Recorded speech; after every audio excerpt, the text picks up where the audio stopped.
आइए भगवान शिव को अपना गुरु बनाए। पर सबसे पहले मैं अपने महेश्वर शिव भोलेनाथ के चरणों में प्रणाम करती हूँ। माँ भवानी के चरणों में प्रणाम करती हूँ। साहब भैया के चरणों में प्रणाम करती हूँ। दीदी माँ को चरणों में प्रणाम करती हूँ। और आप सभी भाई बहनों के चरणों में मैं प्रणाम करती हूँ। देखिए, आज मैं फिर से आप लोगों के समक्ष अपने गुरु महेश्वर शिव की चर्चा लेकर उपस्थित हूँ। तो आज का चर्चा का विषय है कि शिव गुरु बनाने के बाद क्या समझे हैं, कि शिव गुरु है कि नहीं है, क्या समझ में आया है। इस विषय को लेकर मैं आज आई हूँ। सबसे पहले मैं ये बता दूँ आप सबों को कि मैं अपने से कुछ नहीं कहती हूँ, कुछ नहीं बोलती हूँ। जो साहब भैया कहते हैं वही मैं कहती हूँ, और जो मैंने अनुभव किया है वही मैं कहती हूँ। ताज का विषय है। देखिए, शिव को गुरु बनाने के बाद जो समझ में आए कि जैसे कि टीचर है, पढ़ने जाते हैं स्कूल में, और वो टीचर पढ़ाते हैं कि नहीं पढ़ाते हैं, तो आप उनसे कुछ सीखिएगा, तभी तो समझिएगा कि हाँ ये टीचर अच्छा है, पढ़ाते हैं, मास्टर अच्छा है, पढ़ाते हैं। तो लौकिक जीवन का टीचर जो हुआ वही हुआ, अपरलौकिक जीवन का टीचर जो हुआ वैसा ही हुआ। तो परलौकिक जीवन का गुरु, तो मानव जीवन में गुरु क्या सिखलाएंगे, क्या सिखलाएंगे। मैंने जो अनुभव किया है, मुझे जो समझ मिली है, मुझ में जो परिवर्तन हुआ है, उस बात को मैं आप सबों के समक्ष रखने जा रही हूँ। तो गुरु का अर्थ हुआ ज्ञान देना, समझ देना। ऐसे तो हम और आप कहते हैं कि हम ज्ञानी तो हम ज्ञानी, हम में बहुत ज्ञान है तो हम में बहुत ज्ञान है, हम बहुत समझदार है तो हम बहुत समझदार है। कभी अपने आप से बात कर कर देखिएगा। दूसरे के बारे में तो सब कोई बात करता है, हम भी करते हैं, आप भी करते, दूसरा ऐसा है तो वो ऐसा है, वो ऐसा है। लेकिन कभी अपने अंदर झांकिएगा, अपने आप से बात करके देखिएगा, बहुत अच्छा लगेगा। जब अपने आप से बात कीजिएगा ना तो बहुत अच्छा लगेगा, बहुत समझ होगा। अपने आप से बात कब होगा, जब सही में शिव जैसा गुरु जीवन में होगा, उसी के बाद वही गुरु आपको अपने आप से बात करवाएंगे, वरना कोई नहीं करवा सकते हैं।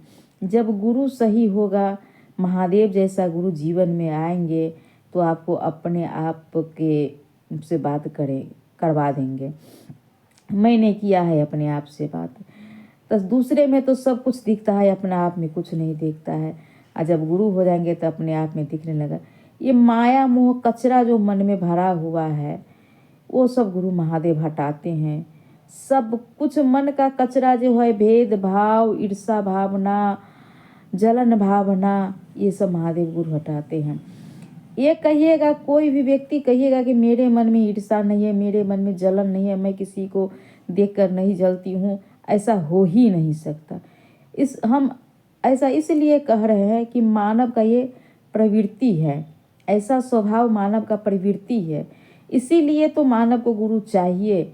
और गुरु चाहिए कैसा, जो मन के तल पर उतर कर, मस्तिष्क के तल पर उतर कर आपको समझा दे, आपको बुझा दे, और आपको ये सब मन से हटा दे, निकाल दे, वैसा गुरु चाहिए। तो वैसा गुरु एकमात्र महादेव ही है, दूसरा कोई गुरु नहीं कर सकते हैं। क्या प्रवचन के माध्यम से कर सकते हैं, लेकिन मानसिक तल पर, मन में और मस्तिष्क पर उतर कर कोई नहीं समझा जाते। ये समझाने वाले महादेव गुरु ही हैं। तब ऐसा है हर मानव के जीवन में, हर मानव की प्रवृत्ति में ऐसा है। अपना हुआ तो अच्छा, दूसरे को हुआ तो खराब। अपना सब कुछ अच्छा चल रहा है तो बहुत, दूसरे को अच्छा हुआ तो बहुत दुखी मन। ये सब मानव का जीवन में है। ये सब गुरु हटाते हैं, मेरे मन से हटा है। हम ये नहीं कहती हूँ कि मैं साफ़ सुथरी थी, मैं साफ़ सुथरी उतना तो नहीं था मेरे मन में, लेकिन थोड़ा बहुत था। तो ये सब निकल गया है, हट गया है महादेव को गुरु बनाने के बाद। ये कहिएगा कि आज ही हम गुरु बनाए, अदाया मांगे, आज ही 2-4 दिन चर्चा में गए और नमन शिव का जाप किए, 3 सूत्र किए, तो आज के कल ही हो जाएगा, सो नहीं होगा। धीरे धीरे होगा, धीरे धीरे आपका मन समझेगा, धीरे धीरे आपके मस्तिष्क में महादेव गुरु आएंगे, धीरे धीरे आपको अपने आप से बात कराएंगे, धीरे धीरे आपको सब समझ में आता जाएगा, आता जाएगा, आता जाएगा। तब आपको समझ में आएगा कि सही में महादेव गुरु हैं। महादेव गुरु अपने शिष्य को पढ़ाते हैं। पढ़ाने का मतलब लौकिक जीवन में जो है ये सब कचरा भरा जो है इसे सब निकालते हैं और अब महादेव अपने से जोड़ते हैं। महादेव आपको अपने से जोड़े। जब जुड़ जाइएगा ना महादेव से, तब सारा दुनिया आपको फीका लगने लगेगा। एक सिर्फ महादेव ही लगेगा कि ये सच्चा है, यही ईश्वर है, यही गुरु है, यही सच्चा है और इसी को पकड़कर हमको चलना है। वरना इस धरती को छोड़कर धरती पर रहिएगा तो धरती का नियम तो लागू होगा ही होगा, तो सबको पकड़कर चलना ही पड़ेगा। लेकिन जब महादेव गुरु हो जाएंगे ना, तो सिर्फ महादेव ही रहेंगे और सब कुछ अपने आप होता जाएगा। ये मैं अपनी अनुभव बता रही हूँ। मैं भी शिव का शिष्या हूँ, जो मैंने अनुभव किया है। और हो सके तो आप सब भी साहब भैया की वाणी सुनिए, माँ दीदी का वाणी सुनिए। अभी बरखा दीदी बहुत चर्चा में आ रही है, उनका वाणी सुनिए, क्योंकि बरखा दीदी साहब की बहू है, उनके सानिध्य में रही है, उनके साथ रही है, तो उनका अनुभव और मेरे अनुभव में तो बहुत अंतर हो सकता है। लेकिन मैं भी अनुभव की हूँ, शिव गुरु है। मेरा उद्देश्य एक ही मात्र है साहब भैया दीदी कि आप भी शिव को अपना गुरु बना लीजिए और दया मांगिए, प्रार्थना कीजिए महादेव की, हे शिव आप मेरे गुरु, मैं आपका शिष्या, मैं आपका शिष्य, मुझ शिष्य पर दया कर दीजिए। दूसरा क्षेत्र अपने गुरु महादेव की चर्चा कीजिए, जहाँ कहीं भी जाइए उनके बारे में बात कीजिए, उनके बारे में बतलाव कीजिए कि मेरे महादेव ऐसे हैं, मेरे महादेव वैसे हैं, कुछ भी बोलिए महादेव के बारे में। और तीसरा सूत्र नमः शिवाय से अपने गुरु महादेव की चर्चा कीजिए। यही 3 सूत्र कीजिएगा ना, तो आपको समझ आता जाएगा कि महादेव गुरु है कि नहीं है। बस इससे ज़्यादा मैं क्या कहूँ, क्या बोलूँ।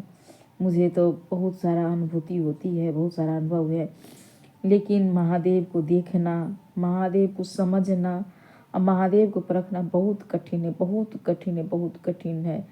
मैं अनुभव ही कर सकती हूँ। मैं कभी भी महादेव का दर्शन नहीं हुआ, न कभी देखी हूँ।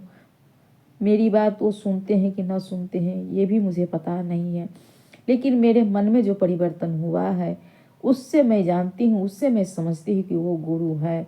मन की परिवर्तन करते हैं, मन की चिकित्सा करते हैं, मन की परिवार्जन करते हैं, वो गुरु है। सब कुछ देखते हैं, सब कुछ सुनते हैं और सब शिष्य की बात सुनते हैं, वो गुरु है। तो यही 2 वाणी के साथ अपनी चर्चा को अपने महादेव महेश्वर शिव के साहब दीदी के चरणों में प्रणाम कर रखती हूँ और आप सभी भाई बहनों को मैं प्रणाम करती हूँ। कृपा करके शिव का शिष्य बन जाइएगा और 3 सूत्र का पालन कीजिएगा। यही मेरी चर्चा का उद्देश्य है और मुझे कुछ नहीं चाहिए। मेरे महादेव मेरे साहब दीदी देने के लिए है और सब सिर्फ बन जाइए। यही मेरा उद्देश्य होगा कि आप अगर शिष्य बन जाइएगा, मेरी वाणी पर चलने लगिएगा, तो मैं समझ लूँगी कि मुझे मिल गया। जिस चीज़ के लिए मैंने ये शुरू की है, चर्चा शुरू की है, वो मुझे मिल गया। तो मैं आप सभी को प्रणाम करती हूँ।